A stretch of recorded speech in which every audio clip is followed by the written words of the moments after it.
wanted to go over a change with our rubber wipe kits. As noted on the website, the rubber that we're getting now is a little bit different. It's not as rigid, it's a little more flexible. This works out better because the stuff with the J molding was a little tight and took a little time to break in and could push against the glass and cause some tracking issues initially.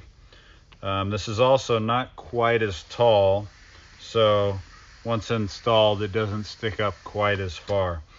One of the things, however, with it not being as rigid, it's a little harder to get it on with the old process. So one of the things that we've done on the last few that's made it significantly easier is get some of this black weather strip adhesive.